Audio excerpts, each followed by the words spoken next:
তো দেখো বন্ধুরা, চলে এলাম রান্নায়। ফার্স্টে দেখো বাঁধাকপি কেটে ধুয়ে নিয়ে এসেছি। আর এখানটায় দেখো চিংড়ি মাছ আছে, পার্শে মাছ আছে। চিংড়ি মাছ দিয়ে হবে বাঁধাকপি, আর পার্শে মাছ করবো সর্ষে বাটা দিয়ে ঝাল। আর এখানটা এই যে 4 পিস ফার্স্টে ভাজছি। আর এখন এই যে বাঁধাকপির জন্যে মটরশুঁটি কেটে নিয়েছি, ধনে পাতা, কাঁচা লঙ্কা, টমেটো, আদা বাটা, জিরে বাটা সব রেডি করে নিয়েছি। আর এখন একে একে মাছগুলো ভেজে তারপর রান্নায় যাবো। তো দেখো বন্ধুরা, মাছ ভেজে তুলে নিয়েছি। আর এখানে এই যে চিংড়ি মাছ ভাজা হয়ে গেছে। আর এখন এই যে কড়াতে তেল দিয়েছি, তেলটা গরম হবে। তো দেখো বন্ধুরা, তেলটা গরম হয়ে গেছে। এখন ফোড়নে দেবো তেজপাতা আর দেবো গোটা জিরে। ফোড়ন আর তেজপাতাটা একটু ভেজে নেব। আর এখন এই যে কেটে রাখা আলুগুলোকে দিয়ে ফোড়নের সাথে একটু ভেজে নেব।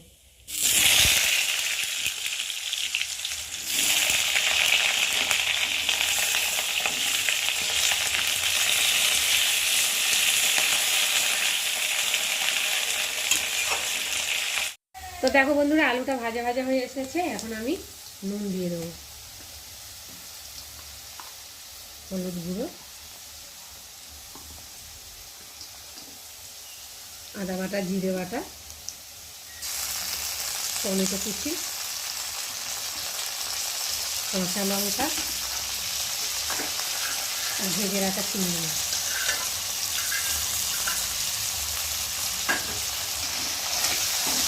ভালো করে একটু নেড়ে দেবো।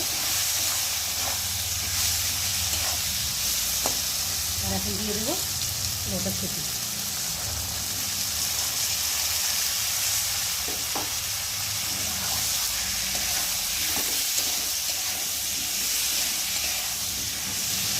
দিয়ে মশলাটা ভালোভাবে কষিয়ে নেবো। তো দেখো বন্ধুরা, মশলাটা বেশ ভালোভাবে কষিয়ে গেছে। আর মশলা থেকে গন্ধ একটা সুন্দর ছাড়ছে। আর দেখো কি সুন্দর তেলও ছেড়ে দিয়েছে। আর একটু ভালো করে নেড়ে ছেড়ে আর এখন আমি ওপর দিয়ে বাঁধাকপিগুলো দিয়ে দেবো।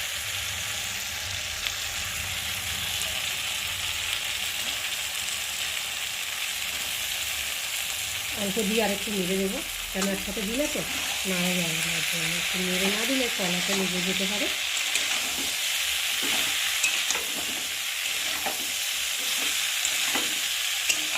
ভালো করে নেড়ে দিলাম।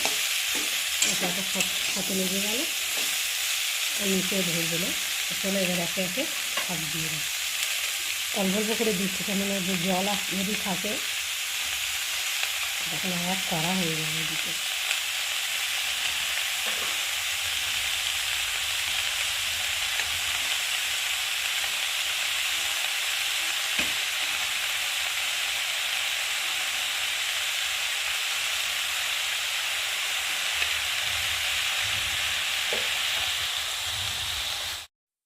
তো দেখো বন্ধুরা, এবার ঢাকাটাকে খুলবো, দেখি। তো দেখো অনেকটাই ভেজে গেছে, পুরো এক করা ছিল। ভেজে দেখো কোনটুকু এসে গেছে। এবার নাড়তে সুবিধা হবে।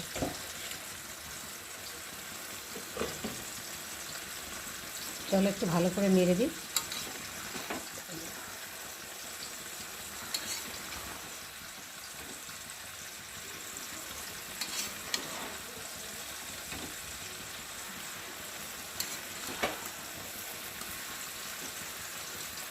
নেড়ে দিলাম, দিয়ে আবার তো দেখো বন্ধুরা, আমার বাঁধাকপি তৈরি হয়ে গেছে। দেখো কত সুন্দর লাগছে দেখতে, কালারটাও খুব সুন্দর হয়েছে।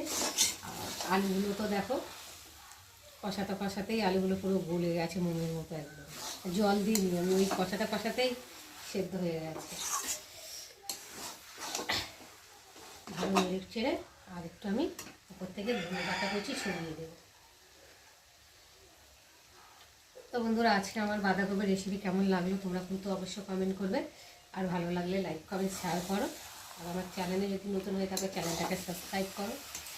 আবার তোমাদের সঙ্গে দেখা হবে পরের ব্লগে। ততক্ষণ তোমরা তোমাদের খেয়াল রাখো।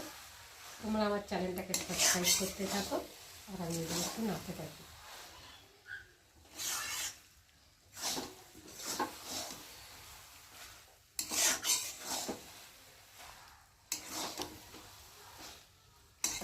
লাগিয়ে